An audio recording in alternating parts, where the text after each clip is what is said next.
everyone, and welcome to Black Nouveau. I'm Earl Larbs, and this is our April edition. We'll talk with poet and community activist Kawabena Antoine Nixon about his new book, Dear Black Boy, Futures, Not Funerals.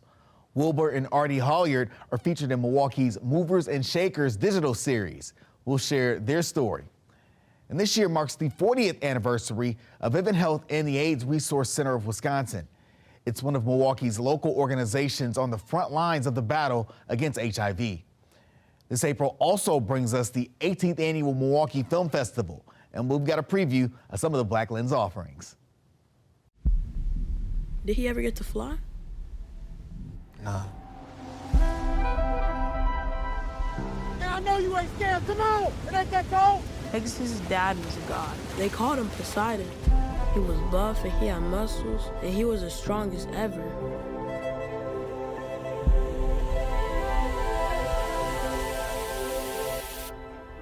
I don't want to have to keep telling you, don't keep drawing me, man. Somebody told me you got your ass whooped while I was gone. How you think that made me look out here? We're not perfect. Your daddy is a work in progress. I'm a work in progress, but we're gonna figure this out.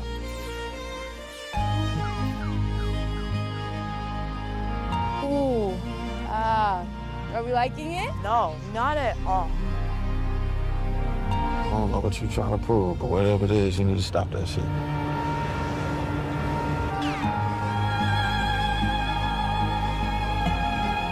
You can't just take Anthony to the beach one time and just expect everything to go back to normal. It don't work like that. I don't feel like talking today, Lo. Okay?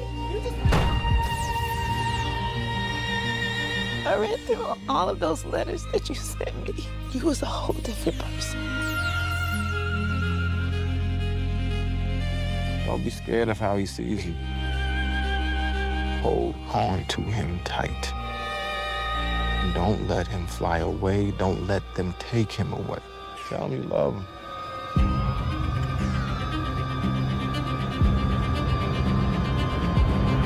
If I go, That's my son. will they miss me?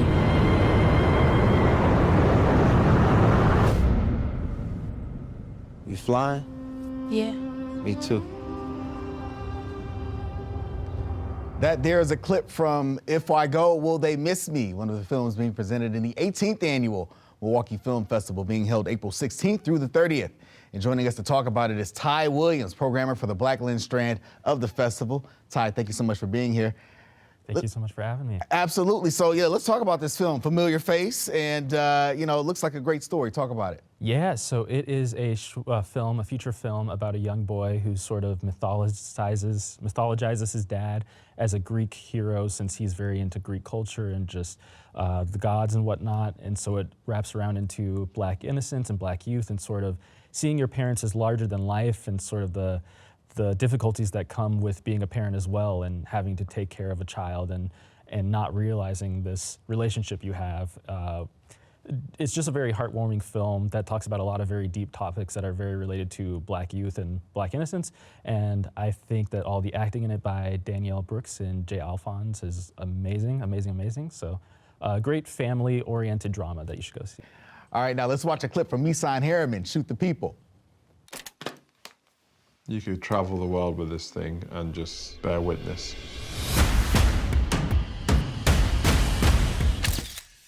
People know me for celeb images, but my passion is observing the human condition and making art that has purpose. Miss Anne Harriman's work captures protests like no other. The images help people see they're not alone in being frustrated. I do wonder about the difference I'm actually making. What do protest movements truly achieve if people are still demanding the same human rights? Power to the people. What you're doing is to give one the opportunity to be able to see. The images will be here forever. As a young boy, the images of apartheid South Africa shook me to my core. And then I went on a journey of understanding what it all meant. You gotta tell the truth. Racial profiling still exists. What do we want? Ceasefire! It's gonna be the biggest protest ever. All this is part of the journey. people have a goodness in them. That needs to be fed like a plant. This is the work. This is the bearing witness.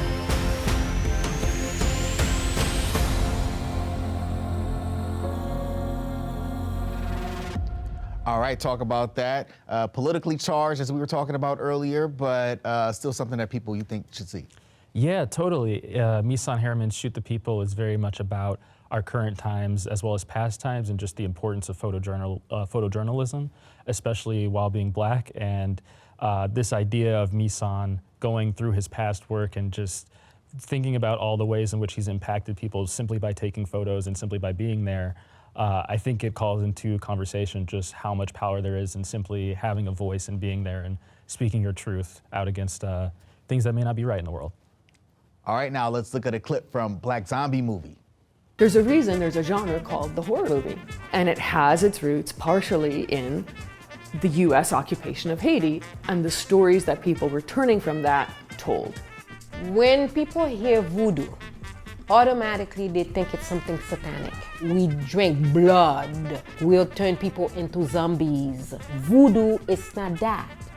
The metaphorical zombie is honestly speaking about the state of Black America. Zombie, oh zombie, zombie. I really like this film because it goes through the misconceptions that people have about Haitian culture and voodoo and just zombies in general. As somebody who loves horror movies, I thought that I personally knew everything that there could be known about zombies, and this movie shed a very big light that I knew nothing at all. So if you're familiar with horror movies and zombies, go see it. If you're not familiar, still go see it. It's a great film, very educational. All right, so talk about maybe some other things that you have. I mean, of course, the film festival, but any other things happening that we should know about? Yeah, absolutely. So along with our feature films, we're also going to have a few directors flying in for the short film program. We have 2 short film programs this year, one for fictional narrative films and one for documentary short films. So I'm very excited to have so many talented artists to be with us to experience their work with them. And yeah, I think it'll be a great time for both of those segments. All right, anything else you want to share? Just that I hope to see you all at the film festival. If you are curious where you can find the Black Lens films, you can check out the booklet either online or physically. You can grab it at the theaters and look for anything that has the tag Black Lens, and that's a Black Lens featured movie. So. All right, sounds like a plan. Ty Williams, thank you so much for joining us here on Black Nouveau. Thank you for having me.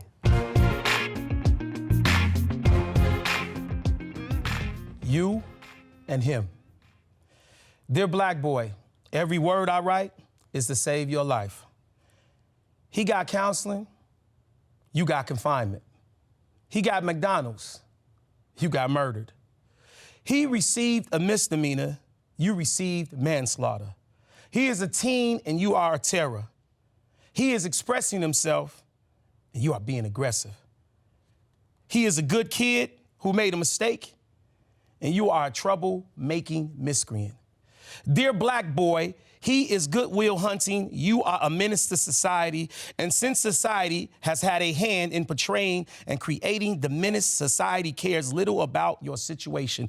Dear Black boy, he is a make-a-wish kid, and you are a youth at risk. His drugs are recreational, yours are reckless.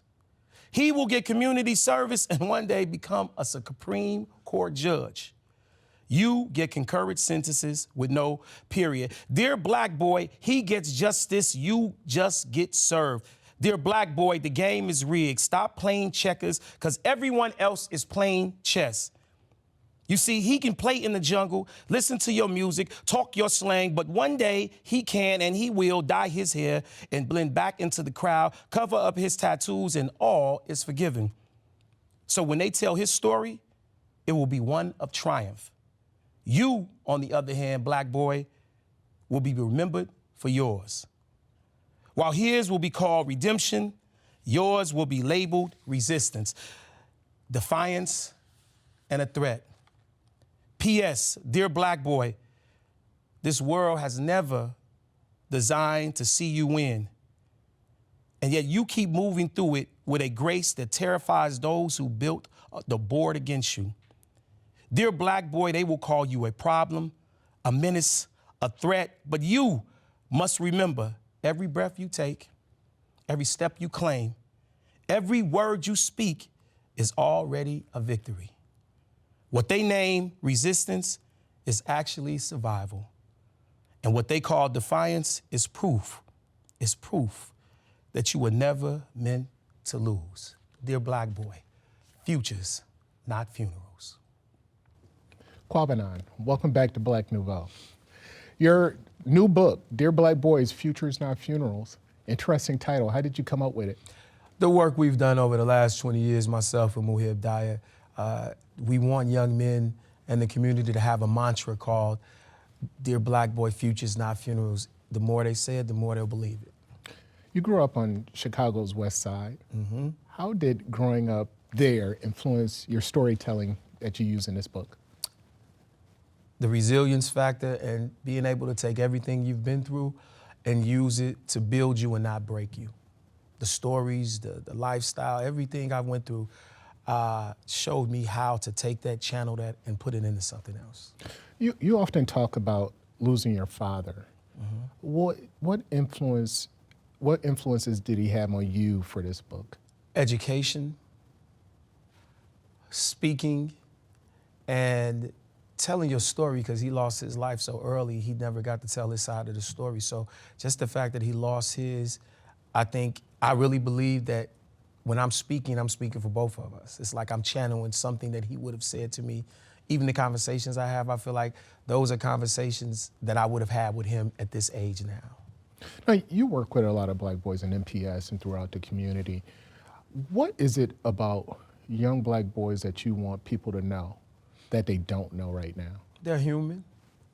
They have a voice. They need a safe space, and that they cannot continually point at their trauma without also acknowledging they need treatment and that they need nurturing as well. They show the side where it's messed up, but nobody tells how we got there. And also to acknowledge the systemic factors that young men face on a daily basis. With a hoodie on, you walking down the street, braids in your hair, you look a certain way. Everybody should be allowed to look a certain way. It needs to be empathy, not sympathy. I don't think Black boys need anyone to say, oh my God, that's a sorry story. No, empathy in saying, how can I get involved? Let me listen a bit more. And what can I give that can assist with their growth and their development? You talk about how society seems to be more interested in Black boys' traumas than their successes. Can you explain what do you mean by that? Just look at what you see. I mean, they can sell the music, the TV shows, a number of things sell the worst of what's going through. And then a show or a story that shows the better half of what young men are going through, it gets no ratings. It's not because people are not watching it, it's what's being promoted and pushed. It looks okay to be involved in these activities.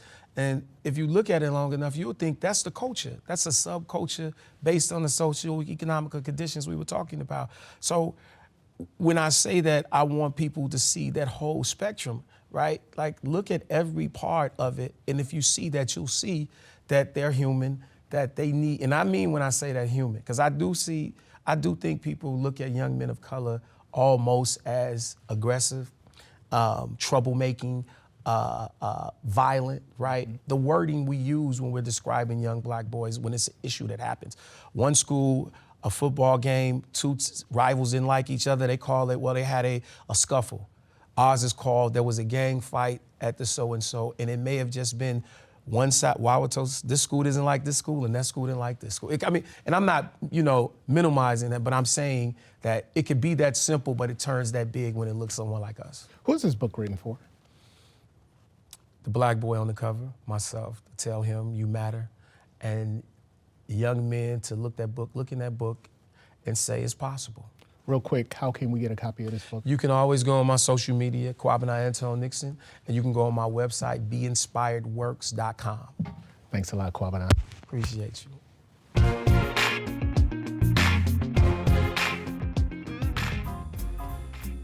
They opened doors to home ownership for Black families in segregated Milwaukee. What they wanted to do was show other institutions that African Americans would pay back their mortgage. Their bank, now standing for more than a century, didn't just lend money, it built dreams. People come up here with a dream of being able to find a house so that they can settle their families and get a good education and find work.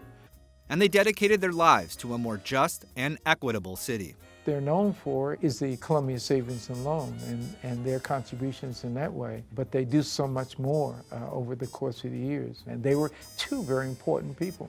This is the story of Wilbur and Artie Halyard.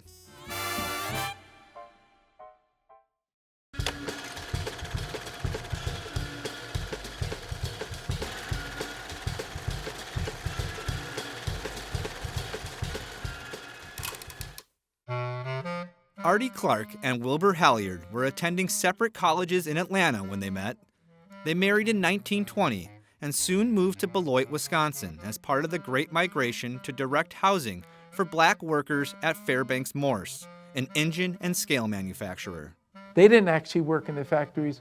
They helped run the housing aspect of it, manage the homes, clean the houses, make sure that people had some place to live. In 1923, the Halyards moved to Milwaukee in hopes of building black housing projects. The city of Milwaukee had financed a housing project in which only white people could live, known as the Garden Homes Project. And we thought, well, perhaps they would do such a project for black people. But the mayor was not interested in doing that sort of a thing. We talked about what could be done and finally settled on a Savings and Loan Association. And from that grew the Columbia Savings and Loan. Columbia Savings and Loan opened for business in 1925, and Wilbur sought investors to grow the bank. What Wilbur is doing is developing these relationships with other business people. He is a business-minded person. He's interested in making money.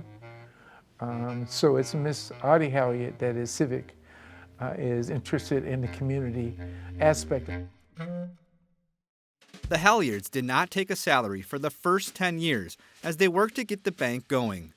Wilbur would also start a real estate business, and Artie worked at Goodwill Industries by day and balanced Columbia's books by night, among other duties. Soon, the sacrifices started to pay off throughout the community. Bettering the life of African Americans, and the bank or the Savings and Loan was about serving the issues of the African American community. Housing, loans, the whole bit. I need money to open up this corner grocery store. I need money to send my kids to college. And his money was the link to that. By 1945, the black homeownership rate in Milwaukee grew fivefold, and Columbia Savings and Loan had millions in assets. It was an impressive feat for the Halyards, who navigated their bank through the Great Depression and rampant housing discrimination. Many people wanted to purchase their own homes. The Columbia Savings and Loan made that a possibility for them. It comes in a time in which white businesses, Savings and Loan, did not want to finance mortgages for African Americans. In 1947, Artie stepped into a larger role in Milwaukee's civic life, reviving the city's dormant NAACP chapter. Her leadership didn't stop there. She went on to help launch new chapters in Kenosha and Racine, widening the reach of the movement across the state.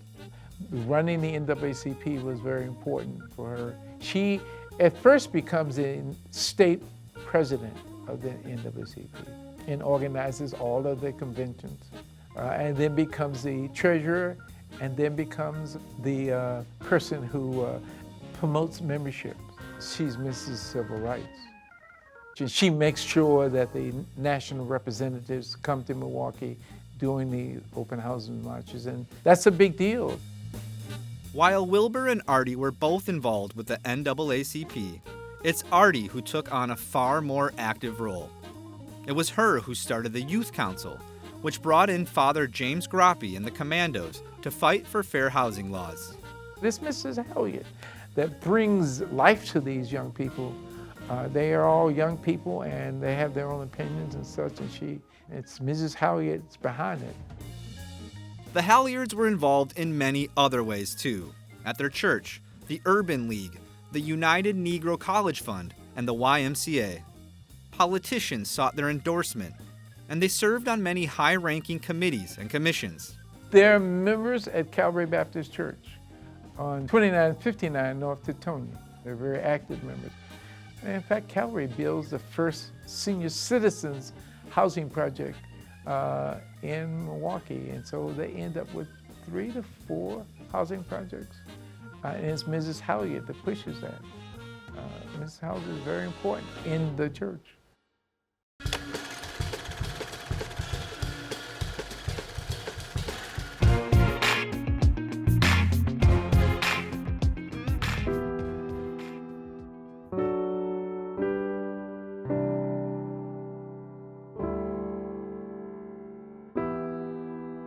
This month, Vivint Health Services will hold its Make a Promise Gala, acknowledging 40 years of service to fighting the HIV/AIDS epidemic in Wisconsin.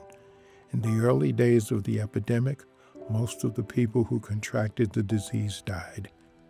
By the turn of the century, almost 500,000 people in the United States had succumbed to the disease.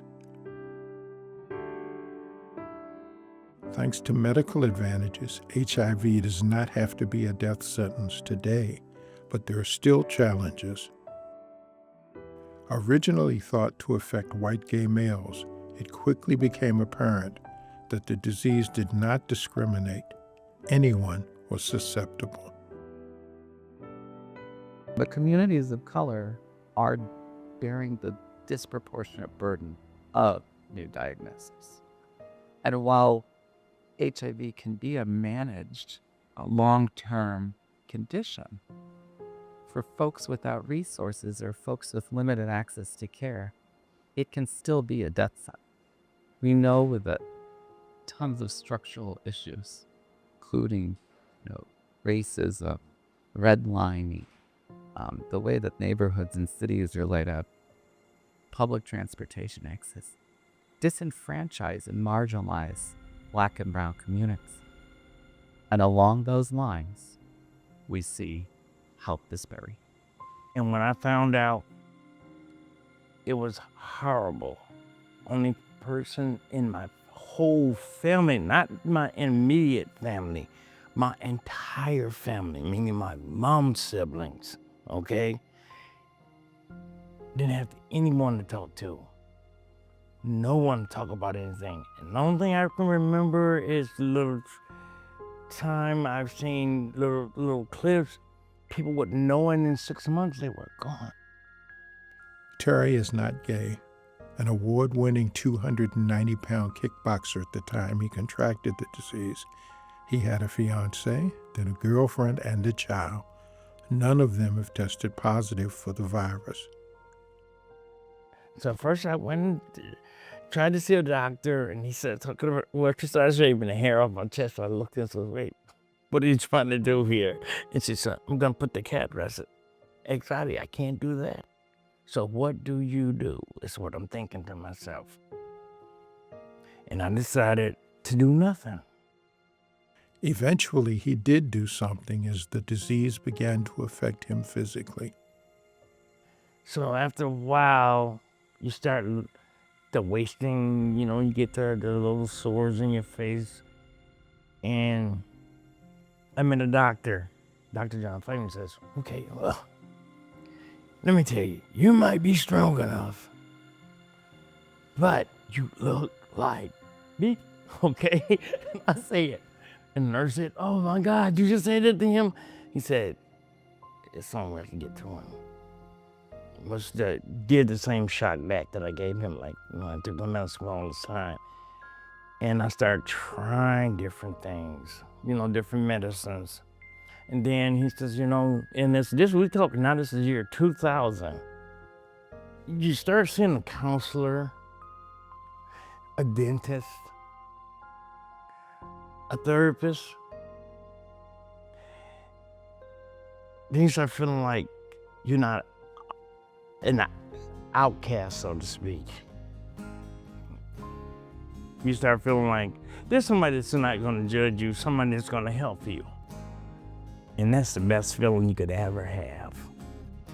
As a longtime survivor of HIV, Terry has a perspective that many of Vivint's new patients don't. There are young people today that may have never known anything about the HIV crisis or AIDS crisis that was experienced, won't know about the quilts, the marches, the climbing buildings, the advocacy that it took to get where we are today. And in turn, we do see that young people are engaging in behaviors that may put them at risk for STIs and HIV. And now current data is even suggesting that young, particularly young people of color, are more likely to be exposed and could become infected with HIV. I had sex, and I was like 21, 22, and it was a guy I was dating, and it was rumored that he had it, but like, you know, gays talk, so I didn't like think nothing by it, but I was very educated about it, so it was like the least of my worries. My mom had just passed, and I was going to a local organization to get tested for a gift card. I already needed the money, and my friend ended up testing me who worked there, and he told me I was positive, but I didn't I know so much about it that I wasn't like phased, because it's not a death sentence anymore. But it still has that stigma around it. Now there's like so many resources, but sometimes in our society people don't have, or they don't know the access to those resources, so they just kind of not getting that information. Any other disease like diabetes, high blood pressure, I got high blood pressure too. It's like anything else, like cancer, we don't discriminate against cancer. So why HIV?